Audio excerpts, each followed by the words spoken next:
Hello बच्चों, कैसे हैं आप? आई होप आप सब ठीक होंगे।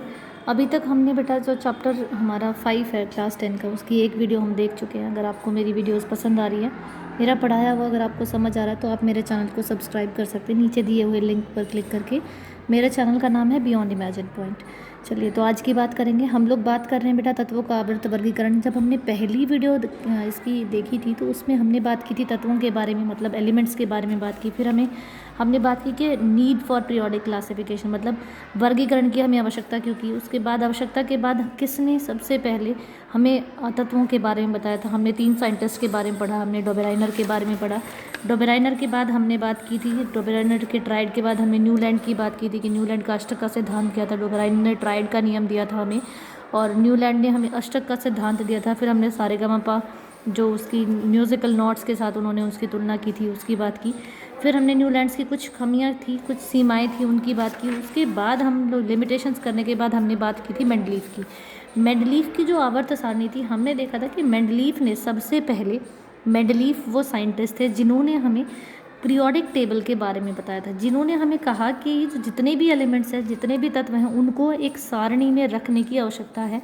क्योंकि बहुत सारे ऐसे हमारे पास तत्व हैं जिनकी सिमिलर प्रॉपर्टीज़ हैं, मतलब एक जैसी प्रॉपर्टीज़ हैं और एक जैसे उनकी गुणधर्म में विशेषताएं। उनको हम एक जगह रखेंगे तो वो हमें पढ़ने में आसानी होगी उनके, क्योंकि बहुत सारे तत्व हैं। जैसे कि अगर हम अपनी मॉडर्न पीरियोडिक टेबल की बात करें तो 118 के लगभग हमारे पास तत्व हैं, और उन तत्वों को अलग अलग पढ़ना, it is very difficult for us to study them in a different each and every kind of element को अगर हम डिफरेंट पढ़ेंगे तो वो हमारे लिए थोड़ा सा मुश्किल हो जाएगा। तो उन तत्वों को उन्होंने क्या किया, एक सारणी में रखने की बात की। तो उन्होंने कहा कि तत्वों के भौतिक और रासायनिक गुण, इनके परमाणु, अच्छा, पहली जब इन्होंने अपनी जो सारणी दी, उन्होंने उसमें टेबल जो बनाई, उसमें उन्होंने कहा कि इसमें 8 ग्रुप होंगे और 6 समूह होंगे। ठीक है, उन्होंने कहा कि 8 ग्रुप मतलब समूह होंगे और 6 आवर्त मतलब पीरियड्स होंगे उसमें। ठीक है, उन्होंने दूसरी जो अपनी आवर्त सारणी थी, उसकी दूसरी मेरिट ये थी कि तत्वों के भौतिक और रासायनिक गुण इनके परमाणु द्रव्यमानों के आवर्त फलन है। मतलब उन्होंने अपने जो पीरियोडिक टेबल बनाई थी, उन्होंने उसमें उनके तत्वों के मतलब एलिमेंट्स के को रखा जिनके एक जैसे सिमिलर केमिकल और फिजिकल प्रॉपर्टीज़ थी। भौतिक मतलब फिजिकल प्रॉपर्टीज़, रासायनिक मतलब केमिकल प्रॉपर्टीज़। दूसरी चीज़, उन्होंने इंक्रीजिंग मास ऑर्डर मतलब मास नंबर रखा, जो हर एलिमेंट का जो परमाणु, जो उनकी परमाणु द्रव्यमान की संख्या है, उस परमाणु द्रव्यमान के अकॉर्डिंग उन्होंने अपने सारे तत्वों को अपनी टेबल में अरेंज किया था। इंक्रीजिंग मास नंबर मतलब उनको बढ़ते क्रम में रखा, उनके द्रव्यमान के बढ़ते क्रम में उन्होंने अपनी टेबल में उनको एलिमेंट्स को, तत्वों को रखा। दूसरा, उन्होंने कहा कि मेंडलीफ की आवर्त सारणी तत्वों के रासायनिक गुणधर्मों पर आधारित थी। बिल्कुल जो सिमिलर केमिकल प्रॉपर्टीज़ थी, एक जैसे जो रासायनिक गुणधर्म थे, उनके ऊपर उनकी जो सारणी थी वो आधारित थी। ये इनकी कुछ विशेषताएं की थी, ये उनकी कुछ मेरिट्स थी जो उनकी आवर्त सारणी में थी। अब हम बात कर रहे हैं बेटा उनकी उपलब्धियां क्या क्या थी, मतलब उन्होंने और क्या क्या चीज़ें, उनकी अच्छी चीज़ें थी उनकी जो आवर्त सारणी थी। पहली उन्होंने क्या, जैसे हमने कल भी बात की थी, उन्होंने अपनी आवर्त सारणी में कुछ गैप छोड़ दिया, कुछ खाली जगह छोड़ी थी, और उनका नाम उन्होंने दिया बेटा ईका। उन्होंने इनका नाम दिया था बेटा ईका बोरोन, ईका सिलिकॉन और ईका जर्मानियम। ठीक है, तो ये 3 नाम उन्होंने दिए थे, ईका बोरोन, ईका सिलिकॉन। जैसा कि मैं आपको यहाँ दिखा सकती हूँ, मेरे पास एक बुक है और इसमें मैं आपको दिखा देती हूँ बेटा। जैसे कि यहाँ ईका बोरोन, ईका एल्यूमिनियम और ईका सिलिकॉन, ये 3 नाम उन्होंने दिए थे। कौन कौन से? ईका बोरोन, ईका एल्यूमिनियम और ईका सिलिकॉन। ईका जो वर्ड है, इसका मतलब है एक पहले। ईका जो वर्ड इन्होंने यहाँ पर मेंशन किया है, ईका का मतलब होता है जस्ट एक पहले। तो ईका का मतलब होता है जस्ट एक पहले, मतलब एक से एक, वो जो तत्व है उससे जस्ट पहले वाला तत्व। ठीक है, तो जो उन्होंने अपनी सारणी में जो गैप छोड़े थे, उन्होंने कहा था कि ये जो मैं गैप छोड़ रहा हूँ, इनके अंदर तत्व मिलेंगे आगे फ्यूचर में, इनके कुछ तत्व मिलेंगे जिनकी प्रॉपर्टीज़, जिनके गुणधर्म, जो रासायनिक फिजिकल, भौतिक और रासायनिक जो गुणधर्म है, जो फिजिकल केमिकल प्रॉपर्टीज़ है, वो इन यहाँ पर फिट बैठ जाएंगी। और ऐसा हुआ भी, जो उन्होंने गैप छोड़े थे उनमें ईका सिलिकॉन, ईका बोरोन और ईका, हमारे पास क्या था, एल्यूमिनियम था, उनकी जगह स्कैंडियम, गैलियम और जर्मेनियम, ये 3 तत्वों को उन्होंने रखा। कौन कौन से थे?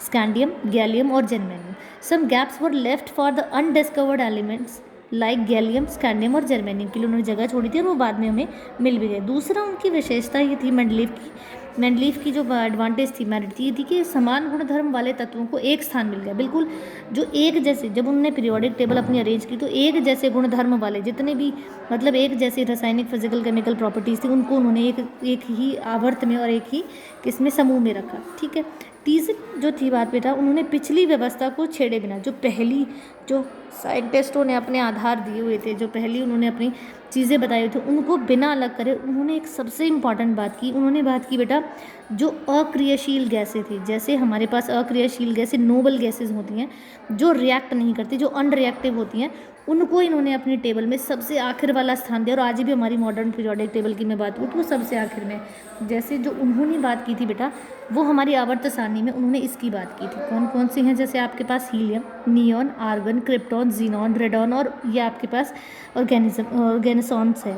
ठीक है, तो ये आपके पास क्या होती है, निष्क्रियशील या अक्रियाशील गैसें होती हैं। इनके बारे में इन्होंने बात की, इससे पहले किसी ने इनके बारे में बात नहीं की थी और इन्होंने इनको सबसे आखिर में स्थान दिया, जो कि बिल्कुल, तो इनकी बात सबसे पहले हमें किन्होंने की थी बेटा, ये मेंडलीफ ने ही बात की थी। तो ये सारी उनकी क्या थी, कुछ अच्छी चीज़ें थी मेंडलीफ की, मेरिट्स थी इनकी जिनके बारे में उन्होंने बात की थी, और इससे पहले उन्होंने इसके बारे में किसी ने बात नहीं की।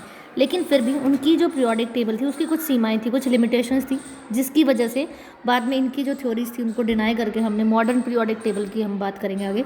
तो पहली सीमा थी, समस्थानिकों की स्थिति स्पष्ट नहीं थी, बिल्कुल जो पोजीशन ऑफ आइसोटोप्स, मतलब कुछ ऐसे एटम्स थे, कुछ ऐसे परमाणु थे बेटा हमारे पास, कुछ ऐसे एलिमेंट्स थे जो समस्थानिक थे। समस्थानिक मतलब जिनकी परमाणु संख्या समान होती है लेकिन उनकी जो द्रव्यमान की संख्या वो अलग होती है, तो उनको ये जगह नहीं दे पाए, उनको ये प्रॉपर जगह नहीं दे पाए अपने उसमें पीरियोडिक टेबल में। सेकंड, हाइड्रोजन को, जैसे हमने कल बात की थी कि हाइड्रोजन को ये जगह नहीं दे पाए अपनी पीरियोडिक टेबल में, क्योंकि ये सुनिश्चित ही नहीं कर पाए कि हाइड्रोजन को मेटल्स के मतलब धातुओं के ग्रुप में रखना है, समूह में रखना है, या इनको हेलोजेंस के ग्रुप में रखना है, तो ये उसको निश्चित जगह नहीं दे पाए। और तीसरी जो थी बेटा, जो सबसे बड़ी जो इनकी कमी थी वो ये थी कि इन्होंने अपनी जो पीरियोडिक टेबल जो एक्सप्लेन की थी, तो उन्होंने जो अपनी पीरियोडिक टेबल में आधार रखा था बेटा, वो कुछ परमाणुओं के द्रव्यमान के अनुसार, बिल्कुल उनके द्रव्यमान को उन्होंने आधार बनाया था।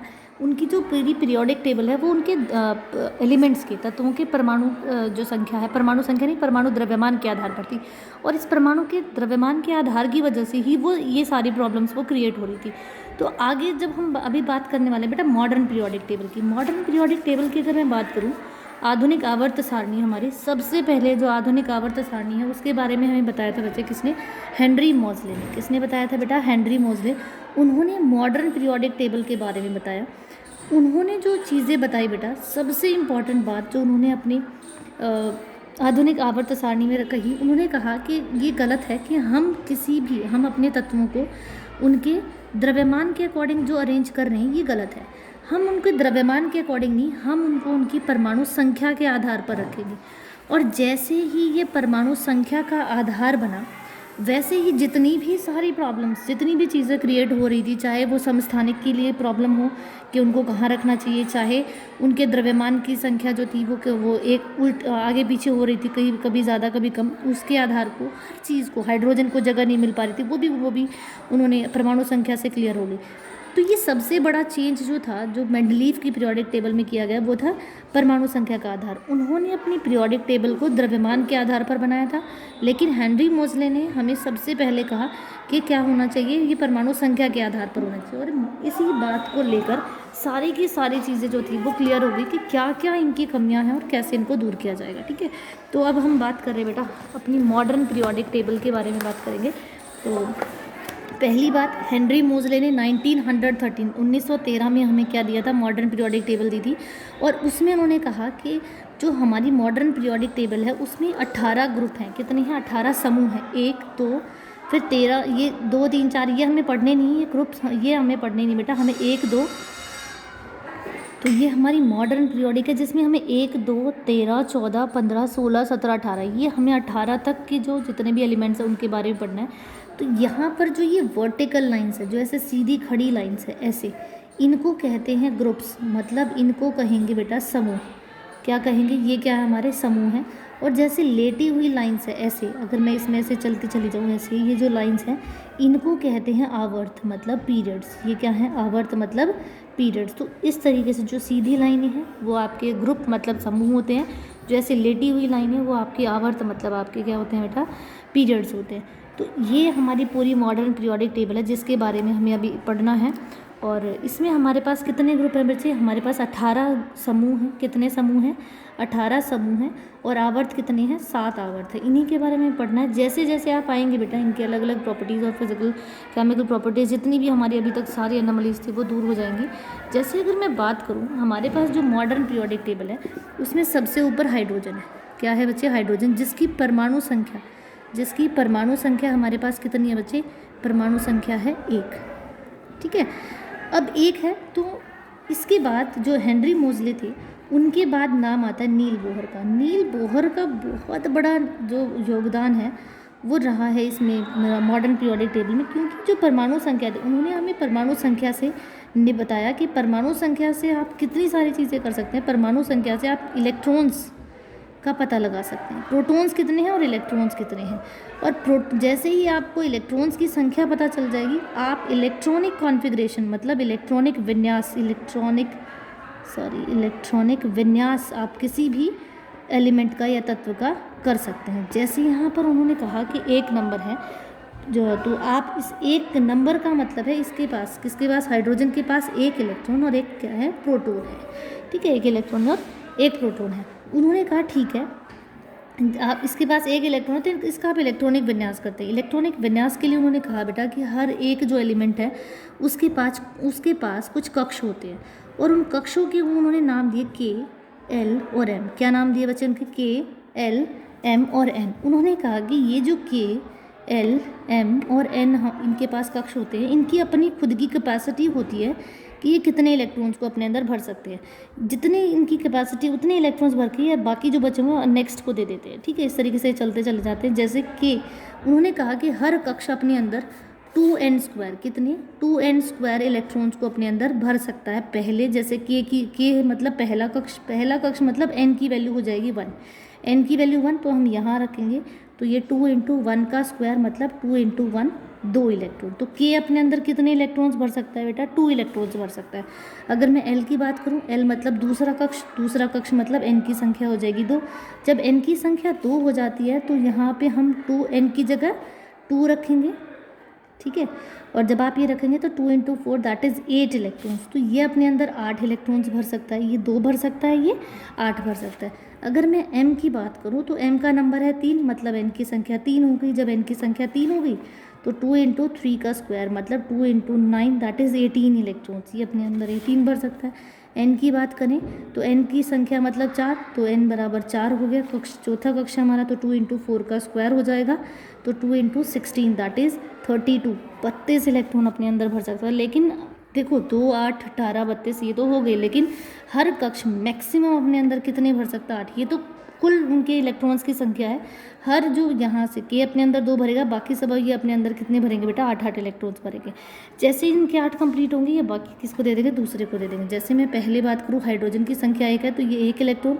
अगर मैं हीलियम की बात करूँ 2 तो इसके पास 2 इलेक्ट्रॉन। अगर मैं किसकी बात करूँ बेटा, तीसरा नंबर लिथियम का होता है। लिथियम के पास 3 इलेक्ट्रॉन है, तो 3 में से 2 यहाँ इसके पास जाएंगे।